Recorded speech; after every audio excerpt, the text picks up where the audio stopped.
Hello, hello, hello. Welcome back to Bridging the Gap. Welcome to 2026. This is the first time we've actually spoken to everybody in 2026, and we're ready. We're ready. There's a lot of exciting things that happened in 2025, and including Bridging the Gap starting to air on Pack 14, and we are a local producer. We're actually not part of Pack 14, but as a local producer in 2025, we had a lot of great things to go on, and we were able to work with a lot of great people, whether elected or just community leaders. And it's not just community leaders, but community leaders. And we worked with the Christian Shelter, with the director over there, Anthony Dickerson. And we're looking forward to doing all that more here in 2026. In 2026, we're doing exactly what the name of this is, Bridge That Gap. We want to bridge in the gap between misinformation or disinformation and information. We want to make sure the community is never misinformed or not informed of what's going on. And we appreciate the many, many different leaders, whether elected or selected or appointed or anointed, that come on and are a part of our show. We're going to start off 2026 strong. As we're going to start off from the first full week of 2026, we're going to have Kenisha Le'cole back on, who's running for Board of Education in District Number 7. And excited to hear how she has grown, and when watching her, she definitely stays with the kids, and she definitely loves to mentor. Speaking of mentoring, we're also going to bring in Jennifer Dickerson, who is the daughter of Bishop Anthony Dickerson from the Christian Shelter, and she has a lot of things she's doing. She's actually the CEO of Heart and Soul, and she has a great step team, which I think is an extraordinary bunch of young people. And she does her mentoring of her own there, and she allows God to use her in many different ways. And can't wait to hear from both of these young ladies on what their ambition is and their vision is to work with the young people in the future. Speaking of the young ladies that come on our show, in 2025, my wife Keisha started her Girl Chat.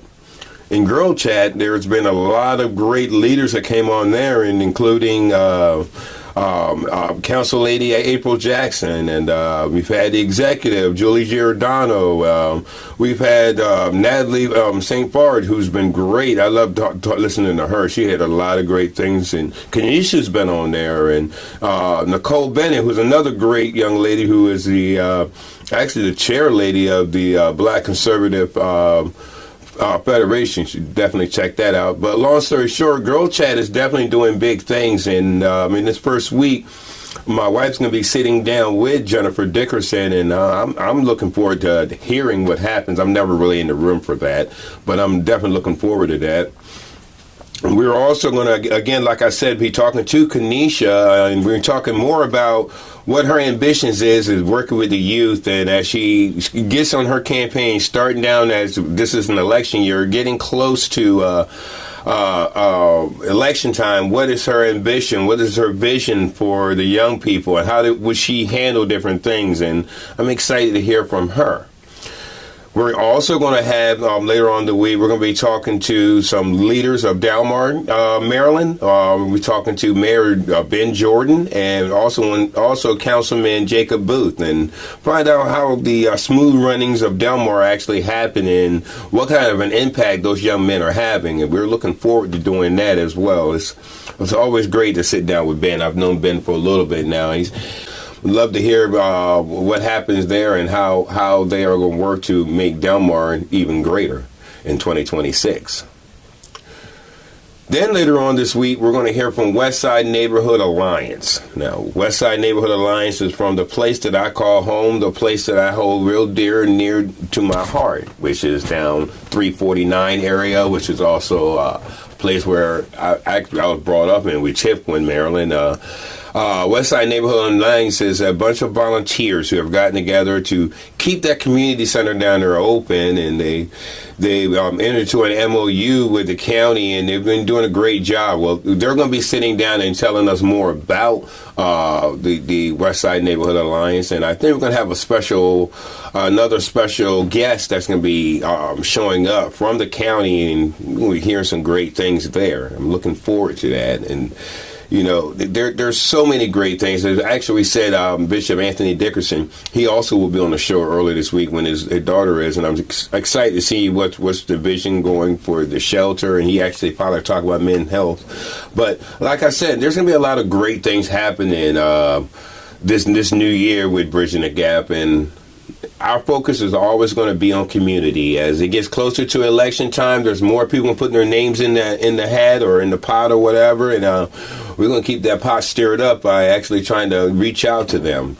We're not here to cause problems. We're not here to cause rumors or anything, but we are here to get to the solution. So stay tuned to Bridging the Gap in 2026.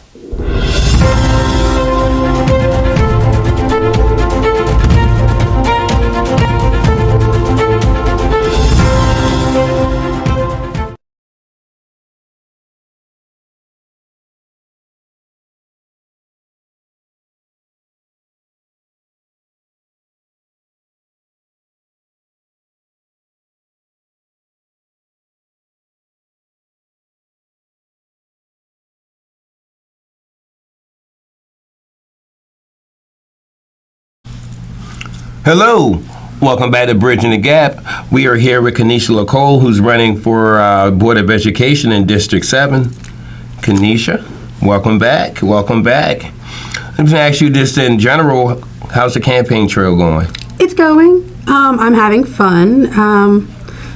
I would just say it's going. It's been a little testy at times, you know, with little things that have been happening, but it's going. It's actually getting kind of fun. I can't wait to do more things. Awesome. I mean, every time I turn on Facebook, I see you with a bunch of kids. I can't help it. I love it. So, you know, it seems like you definitely still got your same focus you had since day one. So that's awesome to see. It's been my focus before I even decided to run. So cool. There's no change. That's what I like to hear. What specific strategies will you support to reduce the achievement gaps of improve the outcomes of some of the students that are falling behind? I would say focusing on specific strategies. I would say focusing on that particular area of achievement that needs to be focused on, like involving more volunteers from the community to be able to come in and do specific groups, or mentoring, and having I've even thought about having our sororities and fraternities in our colleges to be able to come in, to be able to help bridge that gap between the students and the teachers, to be able to help them. That way, like I've always said, our sororities and fraternities, they need service learning hours. So having them to be able to come in to the school system and to have our children to see people that look like them and talk like them. Close to their age. Yes, and even close to their age. And they're right around here. So SU, UMES, and Warwick, to have people come in and to be able to give them a safe space and make them feel even more comfortable in the school system, providing those safe spaces for the children so they can focus on those specific goals and mentoring and having different programs to be able to work on for them. And you being a mentor, you know how that would work, like as far as working with people. That'd be a great advantage there. Awesome. I like that. All right, so what is your plan to address the staffing shortages, you know, like therapists and things going on in the schools? Staffing shortage, I would definitely say going back to our local community, our schools that we have around here, our colleges, like making sure that we're keeping and retaining our students from the colleges here, having them more involved, like I said, with the mentoring. So if we're having them more involved within the school system, they'll see what our children are going through. They'll see their mental challenges. They'll see the things that they'll get to grow and love the children for who they are and see them face to face, and be able to take those children and be like, hey, let me work with this child, and be able to say, hey, I want to stay here, and maybe not move across the bridge and look for more options. They'll be able to stay here and involve them more in the community with the children, inviting them with more community work and different things of that nature. I think that'd be able to keep our local colleges and the people who graduate, the students who graduate here within our school system. Nice, nice. Now, as a board member, of course, you know that the county, has the part of the budget, and as a board member, you have a say-so, right? If budget cuts are needed, what areas would you protect, and what services or programs would you consider reducing to ensure core needs are met? Well, first, I really wouldn't look into reducing anything, especially as I would keep continuing to look into the budget. But I would definitely protect special education, things of that nature, because I feel like that's a lag. And where I'm a person of diversity, I love for everyone to get the same treatment. So I would definitely protect special education with our children and making sure we protect our mental health services for our students and our staff, not just the students, but everything involves our staff as well, because in order for our students to learn and grow, we need our staff. Definitely do. Now, of course, you are a parent. You've got school-age kids? Yes, I have one son still in school. Okay. And one graduated from Wycomico County Public Schools. So you play a role in their education, right? Of course. All right. So what role should parents play in the curriculum decisions, and how do you balance parent input with state and federal educational mandates? I feel like the parent definitely plays a very valuable role with our students' input within education, in order for them to understand what's going on in the school system. Because even when we were growing up, we got to come home and we got to do homework. That's not likely like it is anymore. So in order to have, the parents' involvement, they need to be more involved. But I'm also a firm believer that I know every Sunday, because my son is in school, every Sunday we get a phone call, an email, and a text message if you're signed up with those things. And I feel like that could be a link. So whenever something happens, I don't think it's very hard to put a link at the bottom of the website or the bottom of that email. That's easy. You can't say you didn't get it. You can't say you're not involved. You can't say you didn't know. So to keep them intact and to keep them informed, so when there's new things going on, to be very transparent with our parents as well as the guardians of the students. I feel like that's a very good way to keep them informed. I like that a whole lot. I like that. I mean, we get it every Sunday, so.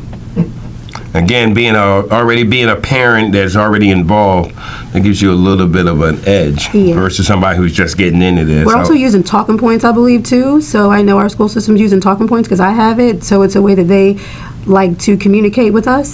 So I feel like that's something that can be sent out all the time. If there's something new that pops up, like everybody has talking points, and like I said, whether it's an email, a text message, or the phone call, it could all be a link that we all have that we can say, hey, you can't say you didn't get it. So in order to be more involved with your children, you need to pay more attention as well. And if it's always there, you can't hold the school liable because you didn't know.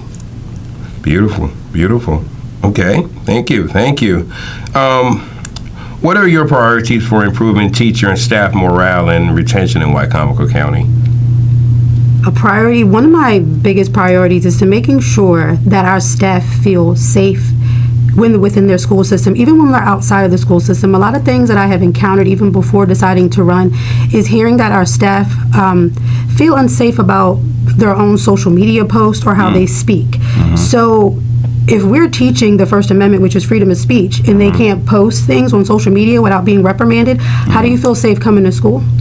As a teacher, how do you feel safe being outside, living your life? And that deals a lot with your mental health and your mental well-being within general. So when you're out and about and you're just living your life and you get that wrong picture, you have to literally sit back and think, oh my gosh, is the school going to see it?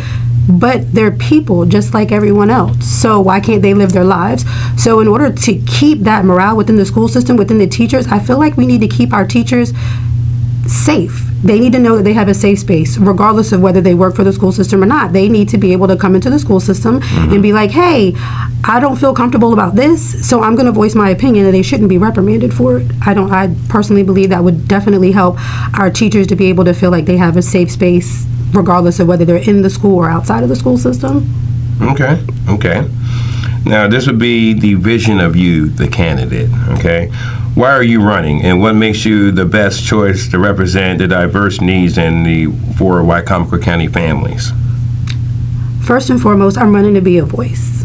There's not a lot of voices that are able to speak up. A lot of people don't want to say anything, and being that I am in the community and I am here, there, and everywhere. Literally, you can spot me at any particular place. It doesn't matter what it is, race, religion, culture, it doesn't matter. You can spot me there. I'm there to help. I'm there to love on the people.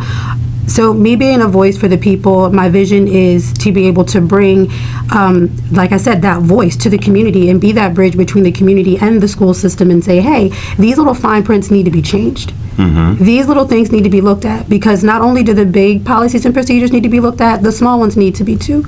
So I'm that person who's here, there, and everywhere, and I can be a voice for all, whether it's LGBTQ, whether it's women, whether it's man, whether it's a single mom, whether it's a single dad. I understand it all, and I've been there. Whether you have a disability, I am here for it all. I'm a mentor, so I'm here to bring that voice and to be that person that you can trust and confide in and say, hey, we might need this change. I can look into it, bring it to the table, and say, hey, let's look at this. Okay, thank you. Last question is, how do you plan to engage with the community and stay informed about issues affecting our schools beyond the campaign season? That's easy. Continue to doing the work that I've been doing. I've been doing this well before I decided to run, so showing up to meetings, still being a mentor, everything that I've been doing before I decided to run, I'll just keep doing it. If it ain't broke, don't fix it. And that part, there is nothing to change because I'm already there, and you know, when I do win, that'll be there, and the same things will still continue to still be the same. I will still be in the community. I will still show up to the meetings. I will still be a mentor. I will still do the things that level in the kids and the community and people as a whole.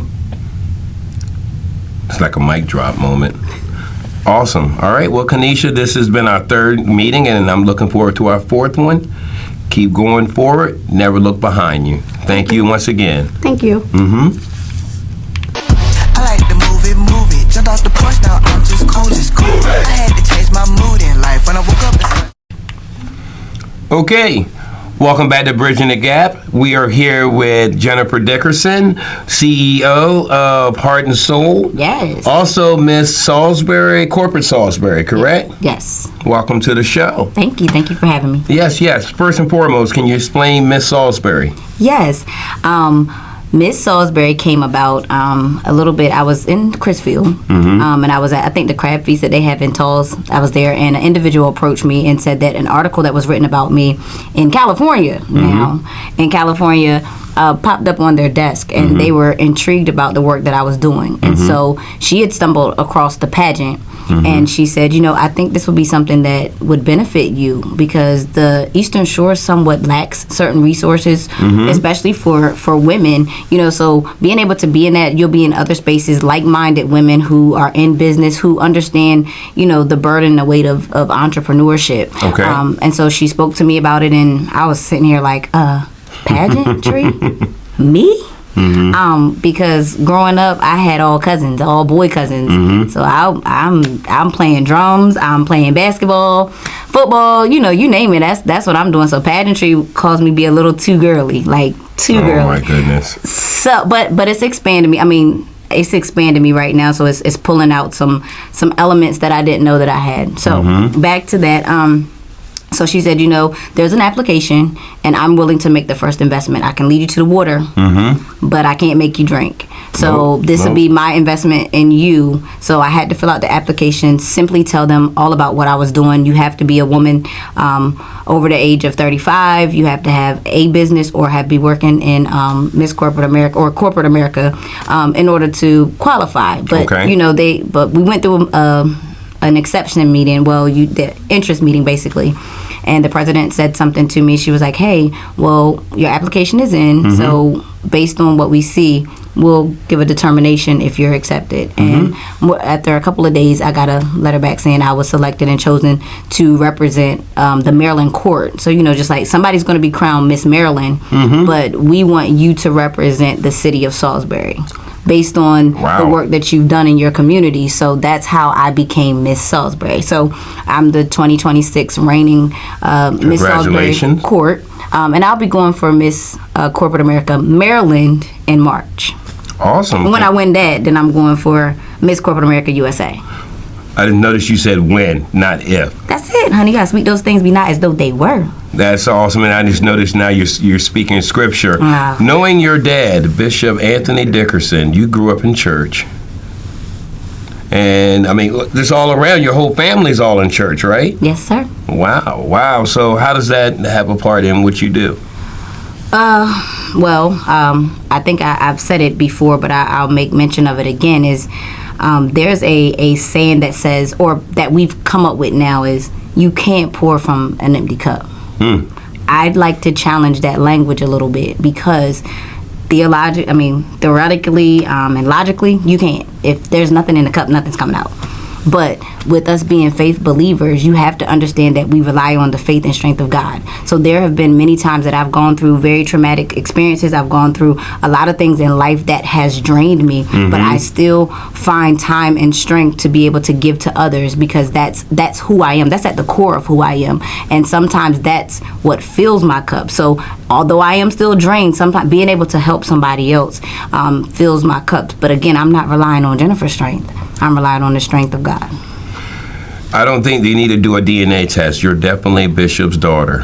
Oh, wow. Wow, that's awesome. Okay, awesome. Now, what inspired you to start the Heart Step team?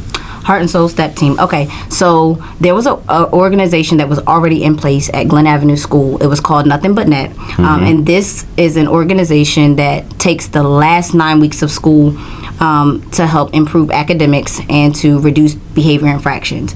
So there was a basketball team and there was a cheerleading squad at the time, but there wasn't anything else. And so in order to get as many students as we could involved in this, then the STEP team came as a third option for students. Well, just to give a little background, students are tired.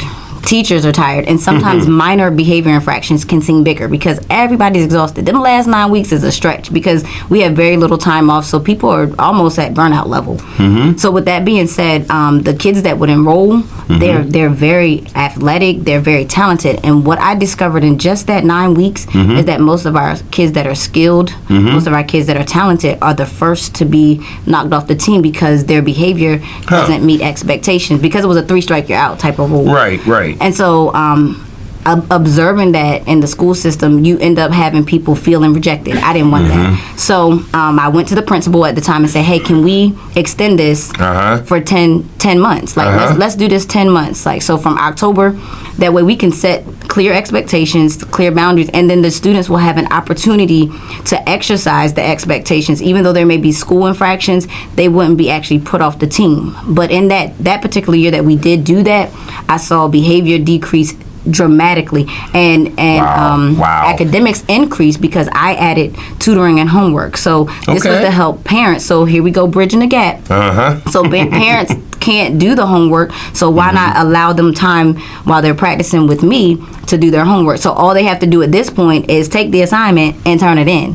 It takes that burden off. So that was me bridging the gap from the parent, and then being able to have a safe place for kids to be able to express themselves, because a lot of times I was growing up and I didn't have too many trusted individuals that I felt like I could freely express myself. I could say it, but sometimes it always is like, man, that's not how you really feel. And not that it was all the time, but it is how I encountered it. So again, a lot of times what teachers see as misbehavior, I saw as communication. So we need to get to the root of what's happening and how we can give them new language and tools to be able to articulate what's happening. Like, they may not understand it, but I need help, so then let's walk through it, let's unpack it to see how I can be able to advocate for you.